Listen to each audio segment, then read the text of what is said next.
everybody. We're back at the Rare Air Art Show. And now is the part of the show where I can get to know the artists, the creators that's here showing their blood, sweat, and tears for us to enjoy. So first, we're going to start off with Terrell Villars. Did I get that right? Come on up, man. Come on, round of applause. Come on up. Grab your seat. I don't really need that. What's going on with you? How you doing, sir? How you doing this beautiful Saturday afternoon? About 2:39, and everybody looking black and fine. Man. And the white people too. Y'all here. Hi for y'all as well.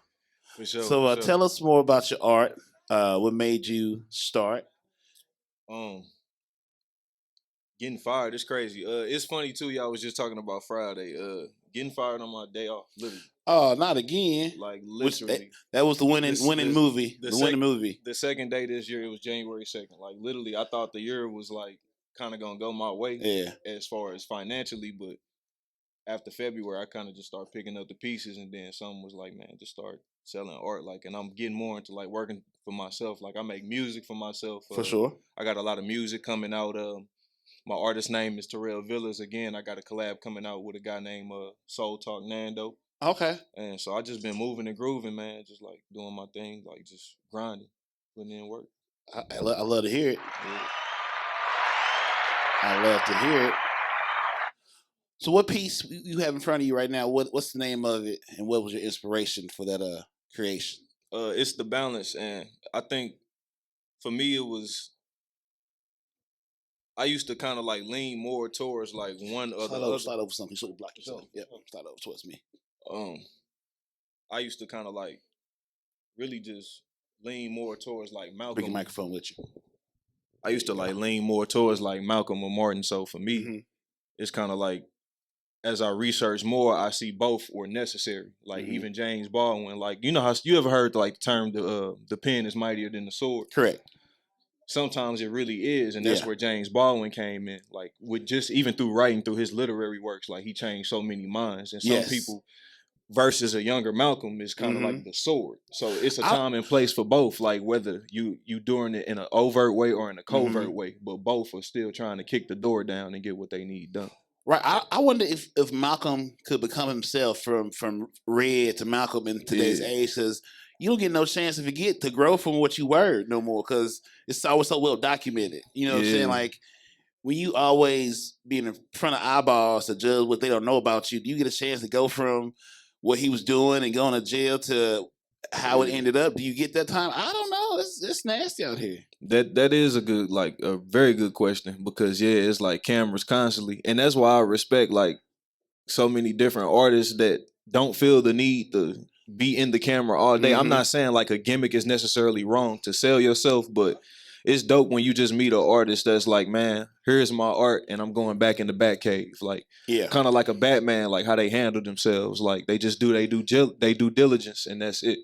And I think that just shows the true professionalism and the volume of the art itself. Like here it is, it sells itself. I don't need a gimmick for it. It takes a level of vulnerability to share your art. You know what I'm saying? So sensitivity is important, but also again, like once it's out there, it's no longer yours. You know what I'm saying? Like once it's in the public, it's no longer yours as much as it might start off as your creation for whatever reason. It's mine now. You can't want my love and you can't handle the hate. It's just they go hand in hand. That's true, and I think you should accept both. I think to me personally, kind of hate is love. For real, for real. It takes a lot more energy to hate than love. It takes a lot more energy to do that. But what I'm saying is, as the artist, like if I'm in a room and 6 people are saying no, that's a blessing. That means I haven't won the majority, so I need to go back and do something different to become a better artist. Like being no isn't always a bad thing. That's a blessing in disguise sometimes. It's sharpening you. You gotta be able to handle those rejections part of the game. Like if you're scared about getting hurt, you're not gonna win because you're worried about not to lose and focus on the winning part. Bingo. You get distracted. So in your music, how do you go? What kind of music do you create, and what inspires you to make it? I love music. Like I can't go a day without music. Right. So for me, the inspiration I get is just like the everyday struggle, like and content too. Because I believe like you should make music. You should make music for two people, the audience and then for yourself. Mm-hmm. Because you always you working for somebody at the end of the day. And that's like your hit songs or your bangers. And then you make conceptual music where you actually talking about something. Because at the end of the day, you got to feed the mind. Mm-hmm. And that's what I like to make music. Like I looked up to Kendrick a lot. So that's who I feel like I'm influenced by. Mm-hmm. And that's the type of music.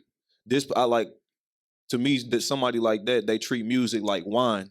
Fine wine takes years to grow. Like you're not gonna see a song every other week or every other month, but when it comes. It hangs around. It hangs around. It lasts. It lingers. And that's the type of music that I'm working on. And I want quality, like period. Just anything I do, whether it be my art, music, just whatever I do. Like I want pure quality. Like, what has been your favorite song you created and your favorite piece of art you've created? This is definitely my favorite piece. Mm-hmm. And as far as songs, I haven't even put it out yet, but it's titled "Dead Men Do Dream," and it's 9 minutes, 3 different beats, and I'm actually still getting it mastered. Like it's a lot in this song. 9 minute song. Yeah, it's a lot. Like I had a lot to say because the metaphor behind it's basically just talking about gun control and regrets behind violence. And it's just so much and so many different metaphors that equal one bigger metaphor. It's just so much I had to put in this song. So I just look at music, man, anything, like just if you gonna do it, perfect it. Like treat it like fine wine and always want to be better than who you was yesterday.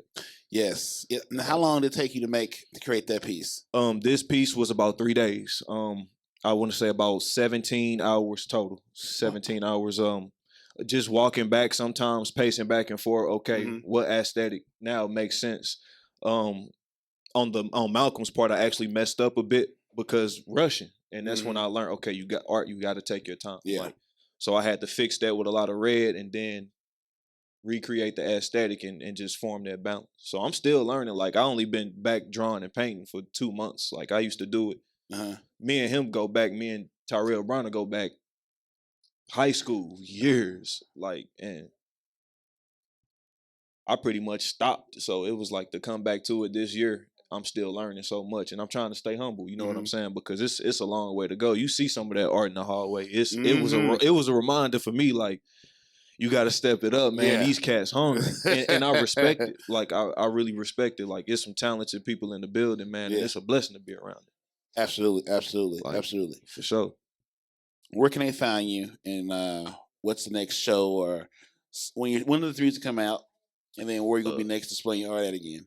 First, the next show will probably be April 1st at Herb Arts. I'm looking to get down there this Friday, showcase some art, and then I'll definitely be at the next show that free put together. You know what I'm saying? I really just want to tap in with everybody. Free does it, and he does it free. Phoenix Free has such a beautiful heart. Yeah, for sure.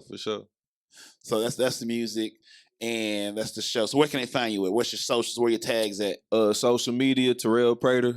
Instagram, Terrell Villars. I'm working on doing TikTok, IG. I know a lot of people in there. I feel like I'm like kind of like a cyber ignorant. Yeah. Like I'm not putting myself out there, so I got to work on that more. Yeah, definitely. It's a nasty place out there, man. It's a nasty place. Yeah, it just nasty place. And it just never, like, a lot of it never really grabbed my attention. Like I'm the type, I'd rather play like cards with you before I play a video game with you. I'm kind of old school, so yeah, I call it just technology. I get to Uno with the fastest. Yeah, like we're gonna do it. Let's do it the right way. Facts. Well, I want to thank you, sir, for coming over to AFM. Man, I appreciate you for having me. Talk about your art.